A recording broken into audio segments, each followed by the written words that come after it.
Well, I suppose it's time for an update on everything. First off, you guys might have noticed that I've been using the YouTube Shorts feature, which if you watch those videos, you can tell that those videos are also uploaded to TikTok. I've been utilizing both. Links are in the description, but I've been using those means of uploading videos because those videos are stupid easy to do. They're honestly normally really short. They're videos that I would have not normally have made and uploaded into a standalone video. They may have been a clip of another video, but they can stand on their own as a quick tip or something like that. I've been using them more simply because they draw a lot of subscriptions to the channel. Those videos typically get a lot of views, and overall it ends up working out really well. One of them went viral and I got almost 1,500 subscribers from that one video. So my screen name on TikTok is Hank's Garage _. Again, the link for that channel is in the description of this video. If you guys want to check it out, definitely subscribe to it or follow it. But I do feature a lot of videos there before they get uploaded here. So they are the shorter variety and they end up working out really well. And it's a different avenue to get more content out and get more awareness out of this channel here on YouTube. As I've said, those short videos have drawn a ton of subscribers, new people, new views into this channel, and I think they're well worth it, and I'm going to continue to keep doing them. There has been a couple people that have been complaining, ironically, you know, free videos, free tips, and people complain because it's not long enough, but yet these same people don't comment on these longer videos that I've done. And for all I know, they don't even watch them. But it is what it is. It's just one of the many annoyances of being a content creator on the internet. You have to deal with a lot of that stuff from time to time. But overwhelmingly, and I mean like 98% of people are appreciative of these shorter videos. So I'm just gonna keep doing them. I've noticed many positives in and out on top of the views, and they work out really well for the channel. Anyways, so this thing, I finally got all of the harnesses, all of the switches that I need for it to hopefully get it to work. I haven't really been messing with it recently because over the past few weeks we've had temperatures over 105 degrees pretty consecutively. One day was 108 or 109, and yeah, I don't really feel like working out here in the heat. It's just too much for me, even in shorts and a wife beater, or, you know, not even wearing a shirt. It's still pretty hot. So I haven't really been out here too much just because of that. Right now inside it's about 85 degrees.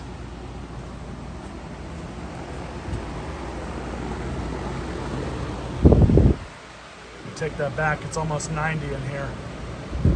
It's not bad with the fans on, but it's not something that I like to be out when it's this hot. But this thing, it's still a rolling project. I haven't forgotten about it. It's still on the back burner. I just haven't really been feeling like working out here in the heat, and I've had other stuff to do anyways, so this is still a project that's very much a work in progress. Got rid of the truck, kept the toolbox, gonna be selling that here pretty soon. And then I got this from a coworker. You guys might recognize that I've done a couple videos on it. I've actually serviced it for him over the past few years. And just the usual thing with the carburetor. That's clogged up. Not really sure what else I can do to it. I think I jetted it the last time and it's still clogged up. So really the best thing to do with these newer Briggs is to just drain all the gas out and drain the carburetor out when you're done with it for the season, but the majority of people don't do that.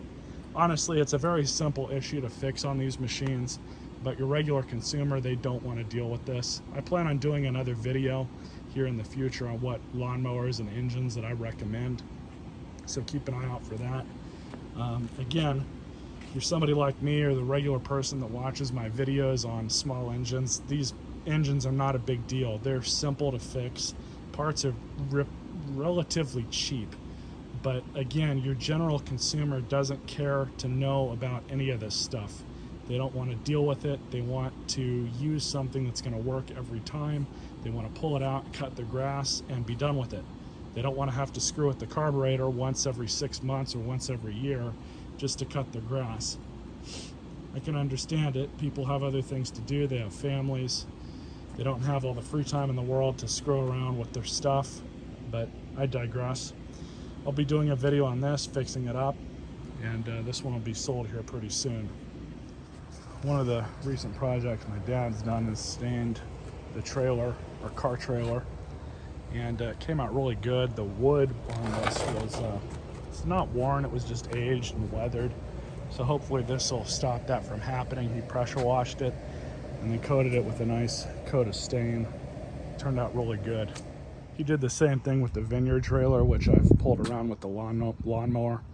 And you guys probably saw the video where I had to cut the welds on these when I did a video on that Harbor Freight grinder.